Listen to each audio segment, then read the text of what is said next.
Hey Rebels, I'm Rocky.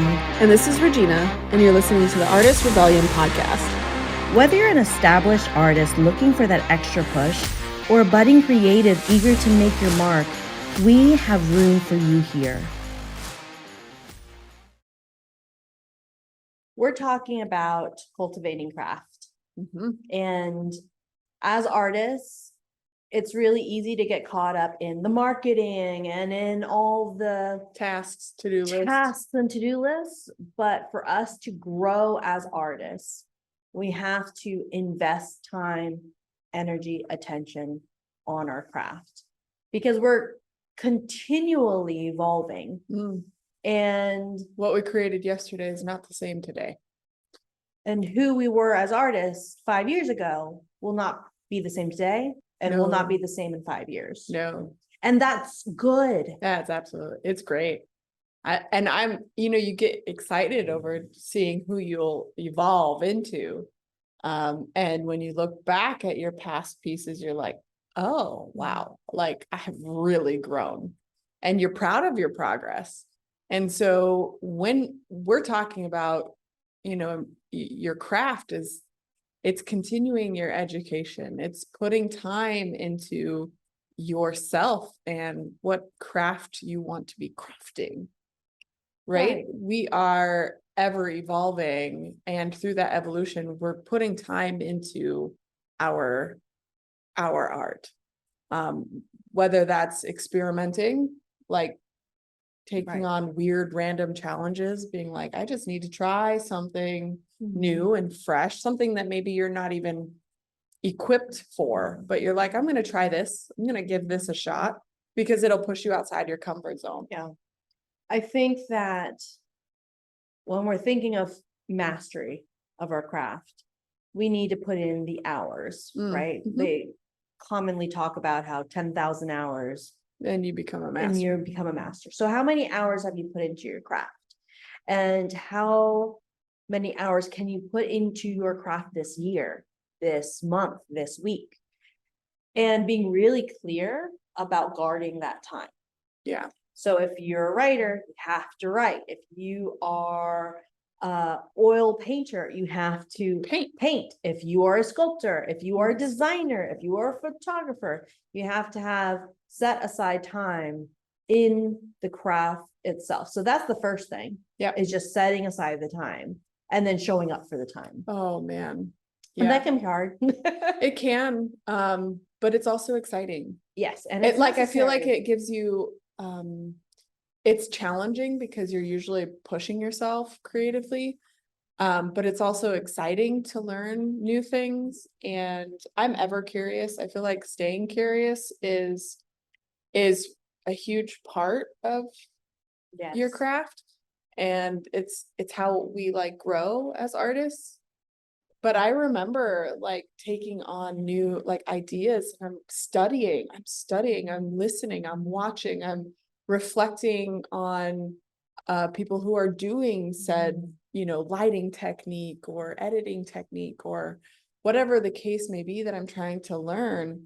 I'm curious about it. I'm watching, like when I went to Italy, I studied the sculptures, I studied the lines, I studied how they put these things together, the oil paintings, the sculptures. I'm actively being curious about these surroundings so that I can implement them into whatever I'm learning.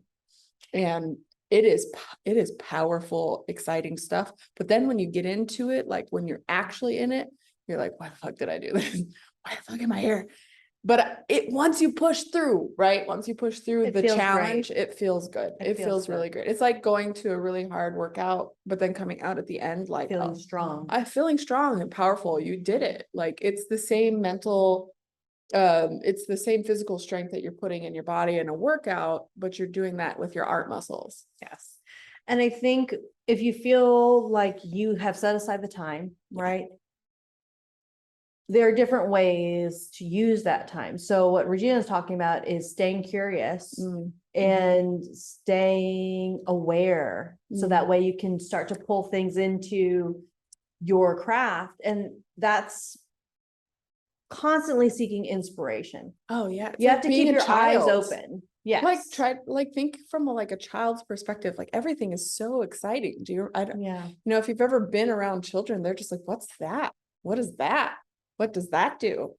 It's like traveling. That wonder. Yeah, You the know, wonder and amazement when you travel, you're like, wow, this is all so new. Mhm. And you're just pulling it in. Now, if you And all your actually senses are yeah, activated. activated, if you just take that time, even if you're just in a new coffee shop, just take a moment and like, wow, how did they do that mural? How did they, what kind of technique did they use to paint the wall behind me? Wow, the wood grain is so beautiful or stained. So I don't know. It's like, What kind of yeah, material what is kind that? of material is it? I wonder, and that I feel like that pulls in inspiration, like certain patterns or Mhm. textures can inspire a whole new art piece for you, or building it into a story, or you setting the set for a production. It is incredible what we can do when we challenge ourselves by being aware Being aware, and curious and curious, and knowing that everything in your environment can serve as inspiration and can serve as an educator. oh yeah. So we are both huge on we have to continue learning. Oh, I'm a serial learner. Yes, right? When we want to learn a technique or we want to learn a new method or we want to learn whatever it may be, it doesn't mean you have to get an MFA. It No. doesn't mean you have to go to take college classes, but you want to find places Or people. that you can learn from. Right. And for some, it is YouTube. Oh yeah. Some it is, going to a local art community center. For some, it is finding online classes. Like there are so many places to learn, and that's just And finding the one that feels good to right. you. Find the one that feels good to you. Find the one that feels inspiring, that feels fun, that feels like it's going to activate your flow. Yeah. I mean, I remember when I was starting to really push myself in photography, it wasn't college that taught me. College taught me graphic design and those foundational things. Photography was something that I explored myself and I taught myself, but there was workshops that I went to, and I did like the free ones at like the camera exchange or whatever. And I didn't like that. I didn't like that because one, you're taking pictures of like leaves and rabbits in the wild. I'm like, I was like, that didn't awesome, but that it didn't doesn't fit, have to right. be yours. That's not my game. Like I need a person, a subject. And I was like, I don't want to chase bunnies. I like, it wasn't my thing, but I signed up for a workshop actually with Lindsay Adler. She does a lot of fashion stuff in New York. And she was teaching lighting and conceptualization and stuff like that. And it was the hardest thing. I remember being so frustrated with myself because I wasn't getting it. Like I wasn't getting it as fast as everybody else was getting it. But you have to remember everyone's on a different journey. Mhm. Like everyone's showing up this, maybe they're continuing their education. Maybe they're getting a new insight. Maybe they're babies like me. I was a baby and I was trying to push myself to move out of auto or like portrait mode. I was trying to learn manual because you can control better. And it was so hard because my brain isn't a tech, like I'm not a tech person.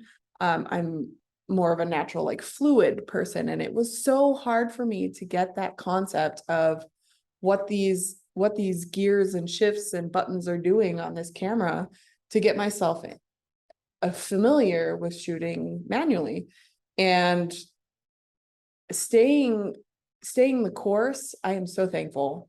I am so thankful that I stayed the course because If it any pushed of you have me. not seen Regina's work, go see and you'll see why it was awesome that she stayed the I course. stayed the course. I did. And I am super grateful because I originally started learning on a film camera, pushed myself to go into a digital camera. Then I was heavily leaning on auto mode, which there's a place for it.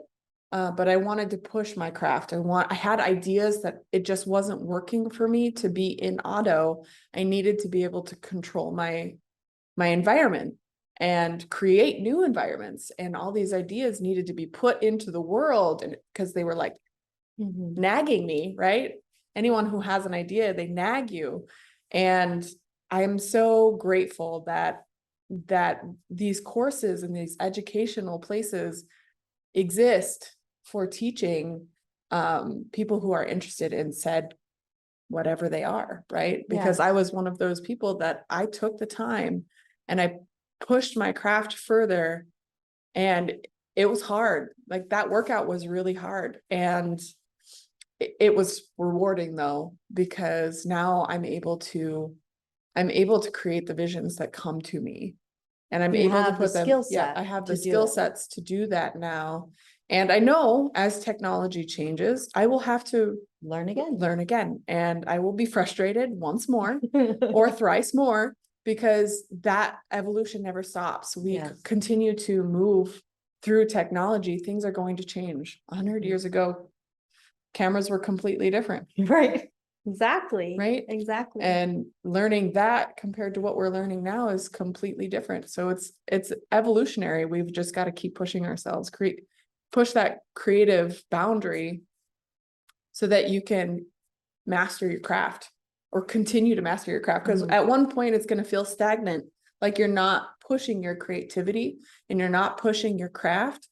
And that's when you know, like, oh, I might need to challenge myself. Right. I Absolutely. need to push myself to learn something new. And I also think that learning something new that's adjacent to what you do can be really helpful and inspiring. For me, something that I am absolutely fascinated with is filmmaking.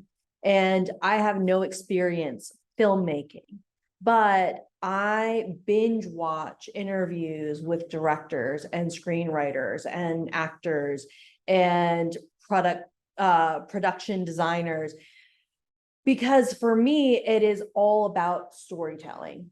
And it's just a different way and perspective of storytelling. Like the costume designers, they're just adding to the story. And as a storyteller, anything that is remotely related excites me. Intrigues you, yeah. And so one of the things that I did was invest in masterclass. And I just I binge like the scoring, musical scoring. I binge all the director's cuts. I binge all the, writing ones, like everything. And that's another thing, is find things that will intrigue you and let yourself be intrigued. And because excited. It almost like moves energy. It moves that excitement and enthusiasm, and that spills over into other areas of your life. So we've talked about setting aside time, constantly seeking inspiration, learning, pushing your craft. And I think the last thing that we should touch on is experimenting. You touched on that, but I think really going all in on experimentation without the pressure that it has to deliver something. You want to look at experimenting, getting way outside of your comfort zone just to learn. Yeah. Just to learn, just to see how it feels to work in that medium, just to see how it feels to construct a sentence in that way, or to write from a certain POV, or to write in verse, or to write, or to photograph a bunny when you're not a bunny photographer. Right. Whatever it is. Like whatever it is be willing to dare yourself to do different, because you might be shocked at the inspiration that feeds to your like consistent craft, right? If you're pushing yourself outside of it, like you're binging of screenwriting, I paint, I draw, I push myself outside. I go like cooking classes and stuff like that. I did sculpting and pottery. Like I am always constantly seeking artistic things that I can do that aren't necessarily going to improve my photography career or my, whatever craft, but it's inspiring that vehicle, right? It's giving me a moment to cultivate my creativity so that it pushes my normal, I guess my normal I think it breaks apart your vehicle. normal. Yeah, it breaks apart the It breaks normal. your normal because It can become so routine yes, if you it like, can become almost mundane or monotonous. yeah, the challenge, If you're it like- breaks it up and Mhm. makes it feel exciting. Yeah, Right. exactly. Thank you for listening to the Artist Rebellion podcast. Remember, be brave. Stay rebellious, and we'll catch you next week.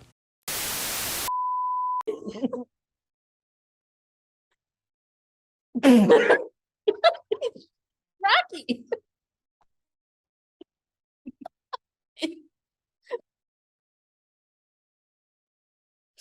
It's the wheeze for me. Oh. All right. Oh my We're God. professionals. She put on the bloopers. Nobody's gonna laugh at them except us. Prepare- Die from we laughter. just crack each other up.